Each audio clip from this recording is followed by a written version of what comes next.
ውድ ቻናላችን ቤተሰቦች እንኳን ወደ ቻናላችን በደህና መጣችሁ። አሁንም ሊቨርፑልን በተመለከቱ ዘገባዎች ተመልሼ መጥቻለሁ። በሰዓት የምንመለከታቸው የቀድሞ የሊቨርፑል ተጫዋች እንደዚሁም ሌጀንድ የሆነው ሮቢ ፉለር እንደዚህ አይነት የወረደ የራስ መተማመንን ከሊቨርፑል አይቼ አላውቅም እያለን ይገኛል። ይህን የምንመለከት ይሆናል። በተጨማሪም መሐመድ ሳላህ ሊቨርፑልን እየለቀቀ ያለው በአሰልጣኝ አርነ ስሎት ምክንያት ነው እያለን ይገኛል። አቡ ታሪካ እንደዚሁም አርቢ ሌፕዚንጎች ያን ዲያሜንዴን ለተጨማሪ አንድ ዓመት በአርቢ ሌፕዚንግ ለማቆየት ጥረት እያደረጉ እንደሆነ እየተዘገበ ይገኛል። እነዚህም በቆይታችን የምንመለከት ይሆናል። እስከ መጨረሻው ደቂቃ ድረስ አብራችሁ ቆይታችሁ እንደተከታተሉትም በአክብሮት እጋብዛለሁ። ያላችሁን አስተያየት እንዳለ ኮሜንት ሴክሽን ላይ በመጻፍ እንድታሳውቁኝ፣ እንደዚሁም ሰብስክራይብ፣ ላይክ፣ ሼር እያደረጋችሁም የቻናሉ ቤተሰብ እንድትሆኑም በአክብሮት እጠይቃለሁ። አሁን በቀጥታ ወደ ያስኩላችሁ ዘገቦችን ማመራ ይሆናል። አብራችሁን ቆዩ። በመጀመሪያ የምንመለከተው የሊቨርፑልን ሴቶች ቡድን ይሆናል። እንደሚታወቀው ቅዳሜ ዕለት በነበረው የኤፍኤ ካፕ የወንዶቹ ማለት ነው የሩብ ፍጻሜ ጨዋታ ሊቨርፑል በማንቸስተር ሲቲ 4-2 በሆነ ውጤት ተሸንፎ ወደ ግማሽ ፍጻሜ ሳያልፍ መቅረት ችሏል።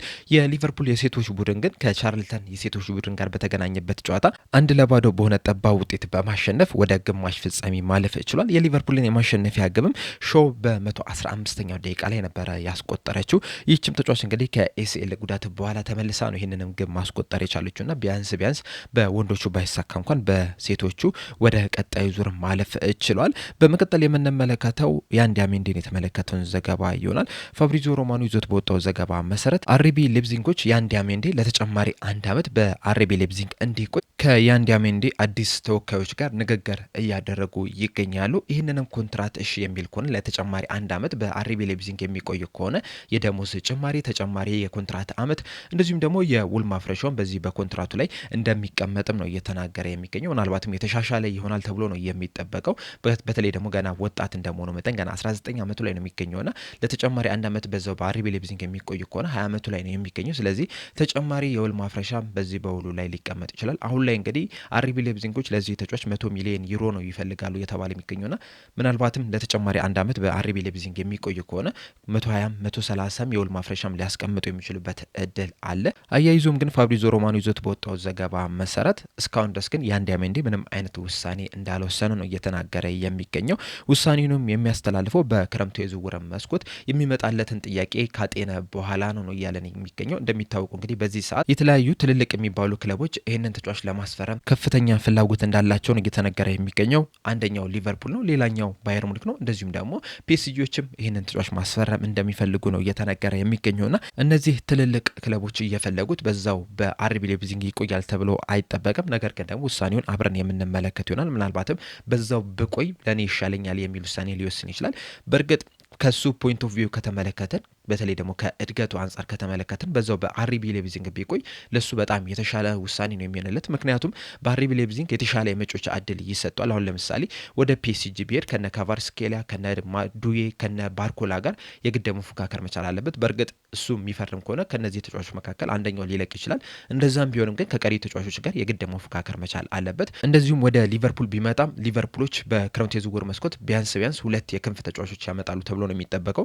እነዚህ ሁለት የክንፍ ተጫዋቾች ደግሞ በሁለቱም በኩል መጮት የሚችሉ በግራም በቀኝም መጮት የሚችሉ መሆን አለባቸው። ሁለተኛው ሊቨርፑሎችም ያስፈርሙታል ተብሎ የሚጠበቀውም ተጫዋች በግራም በቀኝም የሚጫወት ተጫዋች ነው። አሁን ለምሳሌ በክረምት የዝውውር መስኮት ሊቨርፑሎች ያን ዲያሜንዴና ጎርደንን ቢያስፈርሙ ያን ዲያሜንዴ ከጎርደን ጋር የግድ መፎካከር መቻል አለበት። ምክንያቱም ጎርደን በግራ ክንፍም በቀኝ ክንፍም መጮት የሚችል ተጫዋች ነውና እንደዚህ የሚሆን ከሆነ ደግሞ ያን ዲያሜንዴ መጮቻ እድል በዛው ልክ እየቀነሰበት ነው የሚሄደው። ወደ ባየር ሙኒክም ቢሄድ ቀኝ ክንፍ በኩል ከኦሊሴ ጋር በግራ ክንፍ ደግሞ ከሉዊስ ዲያዝ ጋር የግድ መፎካከር መቻል አለበት። እንደዚሁም ሌሎችም ተጫዋቾች አሉና ከሷ አንጻር ከተመለከተን እዛው ቢቆይ በአርቢ ሌፕዚንግ መጫወትን ቢቀጥል ብዙ የመጮቻ እድል ያገኛል። በዛው ልክም ደግሞ እድገቱንም መጨመር የሚችል ይሆናልና በዚህ አንግል ከተመለከት ነው በዛው ቢቆይ ለሱ ጥሩ ነው። ነገር ግን ደግሞ ይህንን ተጫዋች እየፈለጉት ያሉት ደግሞ በጣም ትልልቅ የሚባሉ ክለቦች ናቸው።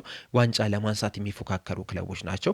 የሻምፒዮንስ ሊግም የሊጋቸውንም ሌሎችንም የካፕ ዋንጫዎችንም ለማንሳት የሚፎካከሩ ክለቦች ናቸውና ይህም ተጫዋች ወደ እነዚህ ክለቦች ቢያቀና ቢያንስ በየአመቱ ዋንጫ ሊያነሳ የሚችልበት ከፍተኛ እድል አለው። በዛው ቢቆይ ግን ዋንጫ ያነሳል ተብሎ አይጠበቅምና በዚህ ምክንያት ምናልባትም አርቢ ሌፕዚንግ ለቆ ሊወጣ የሚችልበትም እድል ሊኖር ይችላል። በአጠቃላይ ግን አርቢ ሌፕዚንጎች ይህንን ተጫዋች በዚህ በሚመጣው በክረምት የዝውውር መስኮት ቢሸጡት እንኳን ራሱ በጣም ተጠቃሚ ናቸው። ምክንያቱም ይህንን ተጫዋች 2025 ላይ ነበር በ21 ሚሊዮን ዩሮ ማምጣት የቻሉትና ገና አንድ አመት ራሱ በአርቢ ሌፕዚንግ አልሞላውም። ስለዚህ በ100 ሚሊዮን ዩሮ እነሱ በሚሉት ሂሳብ የሚሸጡት ከሆነ ወደ 70 ምናምን ሚሊዮን ዩሮ የሚያተርፉበት ይሆናልና ያን ያህል አይጎዱም። ለተጨማሪ አንድ ዓመት ቢያቆዩት ደግሞ አንደኛ ግልጋሎትን ያገኛሉ፣ ሌላኛው ደግሞ ተጨማሪ ገቢንም የሚያገኙበት ይሆናሉና በሁለቱም መንገድ ቢሆኑ እንኳን ራሱ አርቢ ሌipዚጎች አይጎዱም።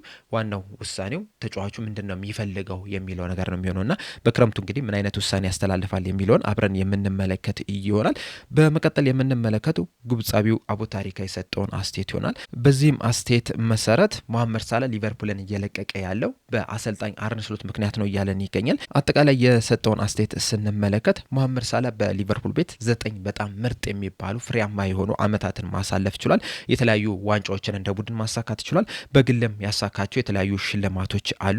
በየአመቱም ለሊቨርፑል ደጋፊዎችም የተለያየ ነገርን ሲሰጥ መቆየት ይችላል። በክሎፕ ጊዜም የፈርሚኖ የሳዲዮ ማኔ እንደዚሁም ደግሞ የመሐመድ ሳላን የሶስትዮሽ ጥምረትን በደንብ መመልከት ችለን ነበር። በጣም አስደናቂ የሚባልን ጨዋታን መመልከት ችለን ነበር። በእነዚህ አመታትም የመሐመድ ሳላ አስተዋጽኦ በጣም ከፍተኛ የሚባል ነበር። የማይረሱ ጊዜያቶችን ማሳለፍ ይችላል። በእነዚህም ባሳካቸው ስኬቶችም ሁልጊዜም እንዲነሳ ራሱን ህያው ማድረግ የቻለ ተጫዋች ሆኗል። እናም ባለፉት 9 አመታት እንግዲህ ብዙ ስኬቶችን ማሳካት ይችላል። በጣም ምርጥ አመታትን ማሳለፍ ይችላል። በእነዚህም አመታትም እንግዲህ እኛም ብዙ ነገሮችን ከሱ መማር ይችላል።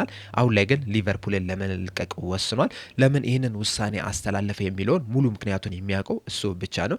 ነገር ግን ደግሞ የተለያዩ ምክንያቶች እንዳሉ ሁላችንም እናውቃለን። ከነዚህ ምክንያቶች መካከል ግን እኔ እስከማውቀው ድረስ አንደኛው አሰልጣኝ አርነ ስሎት ናቸው። በቅርብ ጊዜያቶችም እንግዲህ ሲያለቅስ የተመለከትንበትም ሁኔታም አለና አሰልጣኝ አርነ ስሎት መሐመድ ሳላህን ገፍተውታል፣ ብቻውን እንዲሆንም አድርገውታል የሚል አስተያየትን ሰጥቷል። በተጨማሪም በሰጠው አስተያየት መሐመድ ሳላህ በጣም በጥሩ ሙድ ላይ ሆኖ መጫወት የሚፈልግ መስራት የሚፈልግ ተጫዋች ነውና አሁን ላይ እንግዲህ ያንን ነገር ከአሰልጣኝ አርነ ስሎት እየተረከበ አይደለም የሚገኘው። ስለዚህ በቀረው የእግር ኳስ ህይወቱ ይህንን ወደሚያገኝበት ቦታ ለመሄድ እንግዲህ ወሰነ ይመስለኛል። እኛ ግን ባለፉት 9 አመታት በጣም አስደናቂ የሚባል ነገርን ከመሐመድ ሳላህ መመልከት ይችላል። በጣም አስደሳች ጊዜያቶችንም ማሳለፍ ይችላል።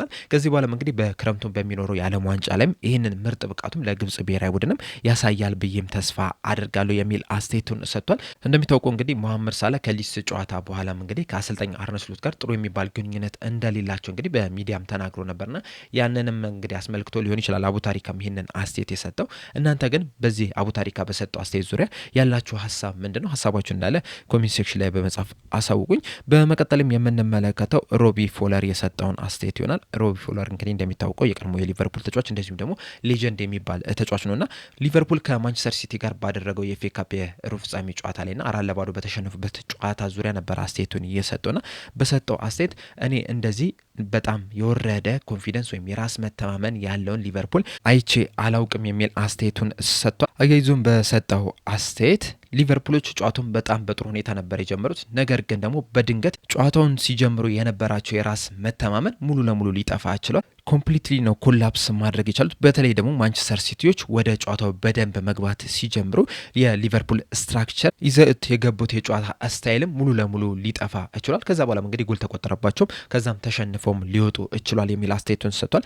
በተጨማሪም እነዚህ ወሳኝ በሚባሉ ተጫዋቾች ዙሪያ በሰጠው አስተያየት በዚህ ጨዋታ ላይ መሐመድ ሳላህ የተለያዩ እድሎችን ማግኘት ችሏል ነበር። ነገር ግን እነዚህን እድሎች ሳይጠቀምበት ቀርቷል። እሱ ብቻም አይደለም ሂጎ ኤኪቲኬም እድሎችን አግኝቶ ነበረ፣ ነገር ግን ሳይጠቀምበት ቀርቷል።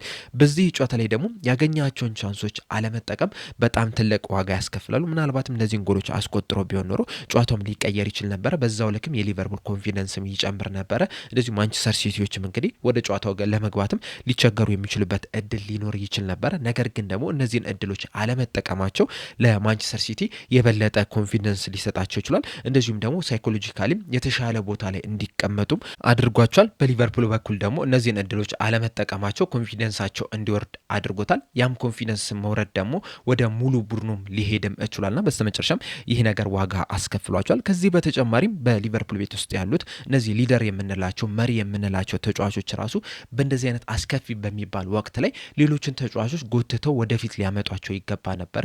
አግዘዋቸው እየገፏቸው የተሻሉ ቦታ ላይ እንዲሆኑ ማድረግ ነበረባቸው። ነገር ግን በዚህ ሰዓት ላይ እነዚህ ሊደር የሚባሉ ተጫዋቾች ራሱ ያንን ነገር እያደረጉ አይደለም የሚገኙት። እነሱም ራሱ ሌላ የሚደግፋቸውን ሰው እየፈለጉ የፈለጉ ነው የሚመስሉትና በዚህ ሰዓት እንግዲህ በቡድን ውስጥ በተለይ ደግሞ ወሳኝ በሚባል ወቅት ላይ ሊደር ወይም ደግሞ መሪ የምንለው ሊደግፍ የሚችል ሌሎችን ሊያነሳሳ የሚችል ሰው እንደሌለ በጨዋታዎች ላይ እየተመለከትን ነው የምንገኘው። ይህ ደግሞ ለአሰልጣኝ አርነ ስሎትም በጣም አሳሳቢ ነው የሚያደርግበት። በተለይ ደግሞ ቀጣይ ሮብ በሻምፒዮንስ ሊግ ከፒኤስጂ ጋር በጣም ከባድ የሚባል ጨዋታ አለና በእንደዚህ አይነት መንፈስ ለዛ ጨዋታ መዘጋጀት በጣም አስቸጋሪ ነው የሚሆነውና ከዚህ በኋላ እንግዲህ አሰልጣኝ አርነ ስሎት በጣም ከባድ ስራ ይጠብቃቸዋል።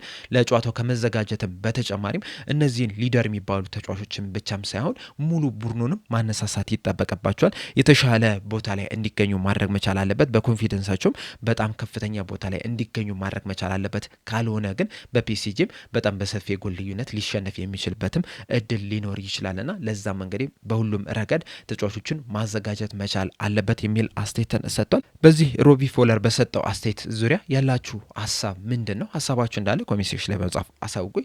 ለአሁን ግን እኔ እዚህ ላይ አበቃው። እስከ መጨረሻው ደቂቃ ድረስ ስለተከታተላችሁኝ ከልብ አመሰግናለሁ። በቀጣይ በሌላ እስከምንገናኝ ድረስ ግን ሰብስክራይብ፣ ላይክ፣ ሼር ማድረግ እንዳትረሱ። ቸር ያቆየን።